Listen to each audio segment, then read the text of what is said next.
Financial boundaries are one of the most overlooked but high payoff places that we can invest our time and attention to get a big payoff in terms of our overall sense of safety, abundance, and just general flow and ease in our financial lives.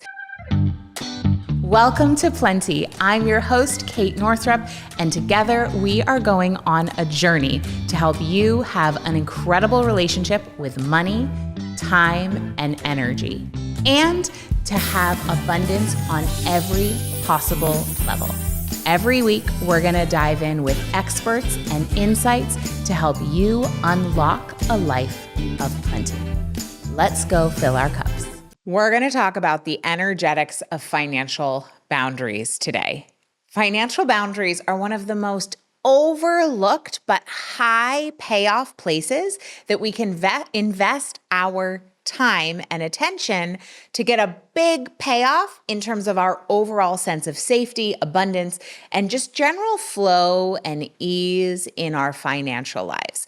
So many people misunderstand boundaries and they think it's just about putting walls up and saying no. But actually, when you think about it, like in terms of a river, if you want to have a strong flow of a river, and the river being your money, you need to have good, strong riverbanks in order for that river to know where to go. And that's the same thing with our money. Our financial boundaries are a beautiful, literal, and also energetic riverbank to have clear boundaries to direct the financial flow where you want it to go. And it actually keeps the money safe. It keeps the flow of abundance safe. It keeps it knowing where to go. And it prevents you from leaking out your resources any which way, because the riverbanks have, fallen in or eroded, or right, because then you just get sort of like a mucky, boggy bleh. So today we're going to talk about financial boundaries, what they are, what they're not, and why they're so important. So number one, what are some signs that you need some better financial boundaries? Well, one would be not knowing where your money goes. So if you are like, I just don't even know where it goes, then you need some financial boundaries. Overspending, overpaying, overgiving, saying yes, even when your body says no. And even if it's micro, like spending money in ways that you don't actually feel good about, but you have trouble not doing it, or you're maybe not even aware that you're doing it in the first place. So those would be some signs that you need some financial boundaries. Now, what are financial boundaries? It's not about like a strict budget. These are not just spreadsheets. This isn't about you saying no to your kids when they ask for money. I mean, it could be, but it's not only that. Financial boundaries allow your whole being to relax and surrender because the boundaries do the holding for you. So there was a great New York Times article that came out many years ago, and it was about decision fatigue. What scientists have found is that we only have so much decision-making energy on any given day, and that by the end of the day, we all have decision fatigue, meaning we can no longer make smart, aligned decisions by the end of the day, which is why so many people end up zoning out, scrolling on their phones, binging Netflix, eating an entire sleeve of Oreos. Like, if you've not set yourself up for success, you will use all your decision-making power in the morning and into midday. And by the end of the day, you'll be like a blob of dysregulated goo, just distracting yourself and giving in to any whim for pleasure or, a quick hit of dopamine anywhere. Instead, what we can do is we can make conscious decisions, agreements ahead of time so that you don't have to use any of your limited amount of decision-making energy on any given day for a decision that you could make ahead of time, aka a boundary. Now, when it comes to money, in Relaxed Money, we do something called abundance agreements. So I lead our our crew, our students, through a process of creating abundance agreement. So we won't go through the whole thing today because it's in the program, but I'll give you the high level so that you can start to get this working in your own life. So what's an example of an abundance agreement or a financial boundary? Well, one thing that I really recommend doing is to get super clear on what matters to you. What are your values? And I have a process to go through for folks to do this inside the program, but high level, you can begin to ask yourself, what really matters to me? What in this lifetime do I want to make sure I've experienced? Do I want to make sure I stand for? What breaks my heart in the world? What do I feel most called to do something about? What are the experiences that have brought me the most joy? Those are examples of some of these questions that you can start to ask yourself to have emerge. What are your values? And then some of the financial boundaries that I recommend are that the way you spend your money is in alignment with these values. For example, I'm not much of a car person at this time in my life. I still drive the same Toyota Prius that, in fact, I'm so not a car person, I don't remember the year I bought this car. I don't know.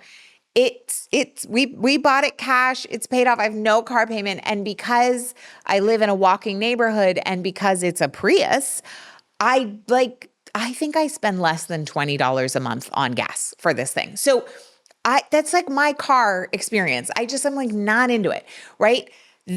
I get a huge bang for my buck though from going out to nice dinners with friends. So I spend next to nothing on my car because I'm like, whatever. But we actually have a high line item for really great restaurant experiences and really great food. I order from the left side of the menu, right? Like what I actually want to eat, not based on what it costs. I love treating friends to incredible meals. We love it, right? So that's an example of my values are the environment, beauty, being like the environment, like the earth, the planet, but in what I'm talking about here, like beauty, like being in an experiential thing with people I love. So sometimes it's just Mike, sometimes it's us and the kids, sometimes it's us and friends, family, whatever. And so that's a high value of mine. So I have no problem spending money on that. And that's in alignment versus like, I also don't buy a lot of like designer clothes, designer shoes, designer handbags. Like a few pieces, that's great.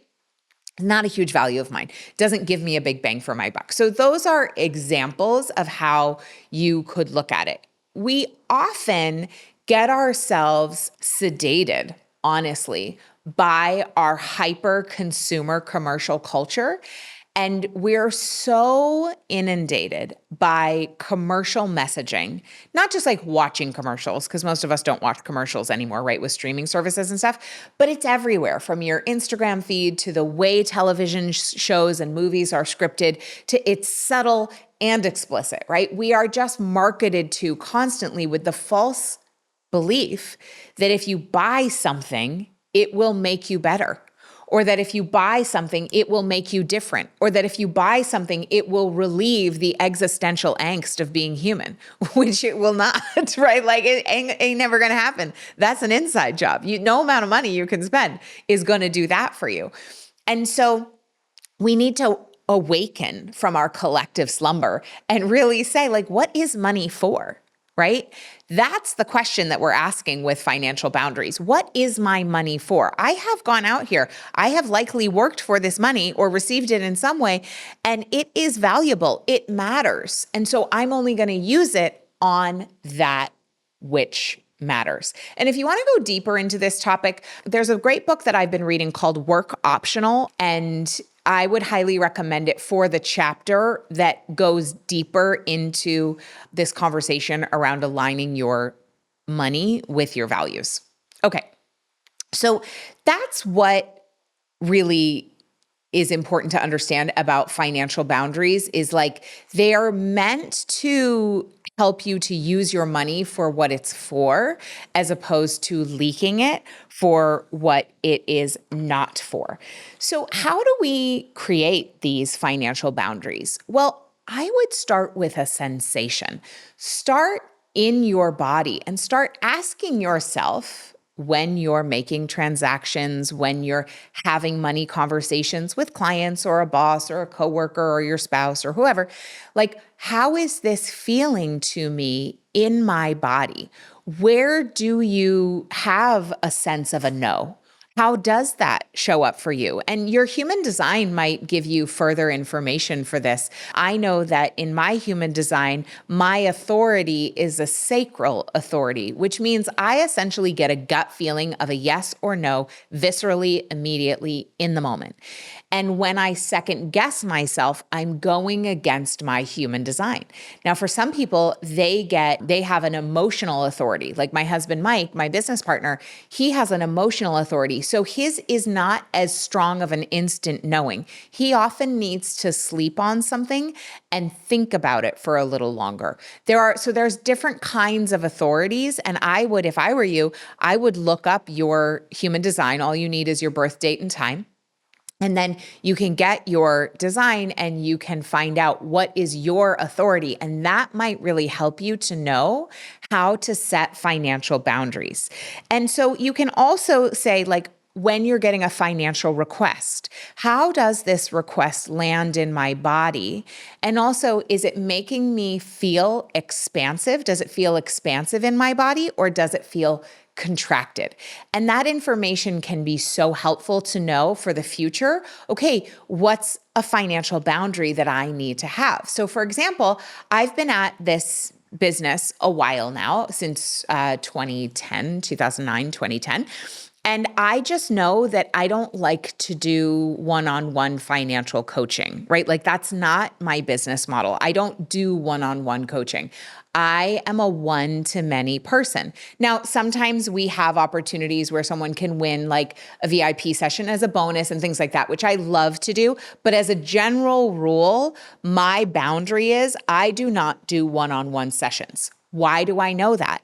I know that because I have had that request enough times and have felt in my gut a no, like a contraction, to know that it's just a no. Would it be a good business model? Sure. Could I make tons of money doing it? Could I charge a really high hourly rate? Yeah, absolutely. But it's just my financial boundary. I don't want to. It is just a no. And I don't need to know why, right? I don't need to even go down that road. It's just a no, the end. That's fine. So that's a boundary that I have. We also have financial boundaries around our terms and conditions, our payment plans, our agreements with our students around those payments, how they pay, when they pay, what happens if they don't pay. All of those are great financial boundaries. And a few other examples. My husband and I have a financial boundary that we don't spend more than $1,000 without having a conversation with each other. That's a boundary that we actually learned the hard way because there was a scenario where money was spent where that conversation was not had ahead of time, and it didn't end up that we were both in agreement with that expenditure. So we set that boundary. A lot of times, honestly, you don't learn what your financial boundaries are until they've been crossed either by you or by somebody else. That's okay. You can just write that down as a new financial boundary once you get that information. You can also practice an aligned yes and an embodied no in small ways throughout the day just to build this muscle. So what do I mean by that? When you go out to a cafe, for example, maybe you're used to ordering matcha latte, but you actually read the menu and you actually look at their other options and ask your body, do you want a matcha latte today? And maybe the answer is no. Maybe you actually want a chamomile tea. I don't know, right? So you can practice in small ways, actually becoming more attuned to your body's signals so that you'll know during higher stakes conversations if things are a yes or a no. And then you can anchor your new boundaries with a loving structure. What do I mean by that? Well, in Relax Money, we practice creating an aligned spending plan. So there are a whole bunch of steps we go through, including something called the expense edit. And then we come up with, everybody has an individualized, aligned spending plan. So that's a beautiful way to operationalize a loving boundary in a real systems way. Another one would be, I already said this, but client containers that protect your energy. So setting up your agreements with your clients in a way that really protects you and your energy. For example, if your clients can text you and email you and WhatsApp you and send you an Instagram DM and send you a Voxer, like if there's 35 different ways that they can contact you and they expect you to respond right away, no matter what time of day or what day of the week it is, that's not a clear container, right? That's not a firm boundary. Instead, you can let them know during the onboarding, you can contact me between the hours of 9 and 5 via email, or you can contact me between the hours of 9 and 5 via our Voxer channel, and I will respond within 48 hours on business days. That would be a clear boundary for how you can be contacted. And it helps you to manage your energy in a powerful way so that you're not leaking your energy all over the place. And that will reverberate, that will be mirrored in your financial life.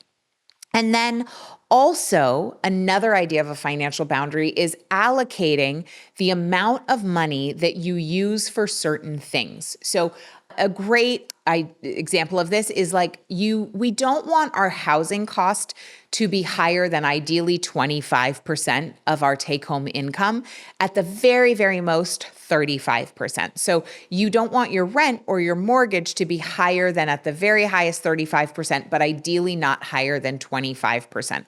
That's an overall financial boundary that's kind of like a standard in personal finance. That's an example.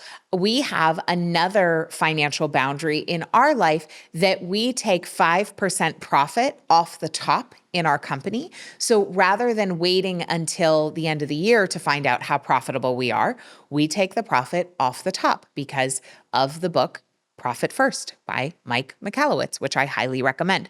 So those are just some examples of the financial boundaries you can have. So to wrap this up, you can also start to make some powerful reframes, because for some people, what comes up around financial boundaries is our child selves who don't want to be told no. So if there's a part of you that's like, I don't want to have financial boundaries because I just want to do whatever I want to do with my money and I never want to be in deprivation and I always want to be able to do whatever I want, right? And I want to buy what dresses I want to buy and I want to buy the wallpaper I want to buy and I want to buy all my supplements and no, right? That's our child selves, right? And that's okay. You can give that part of you a voice. And also, just like with children, a loving boundary actually creates a greater sense of safety than having no boundaries at all, right? So if I just say to my kids, you can go to bed whenever you want, that's not a feeling of safety for them. Then it sort of feels like there's no parent in charge, and that's scary for a child.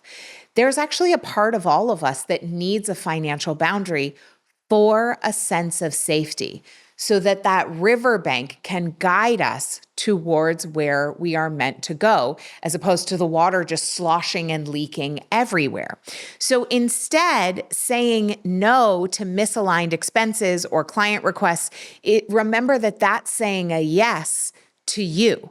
Saying no to spending money on random clothes at the mall when you didn't plan to buy it anyway, or going to Target and just buying whatever you want from their home section and coming home having spent over $100 yet again, that may be a loving no that you say to yourself so that you can say a more empowered, embodied yes to your financial goals, right? So anytime you say a no, it's allowing you to say a more powerful yes somewhere else.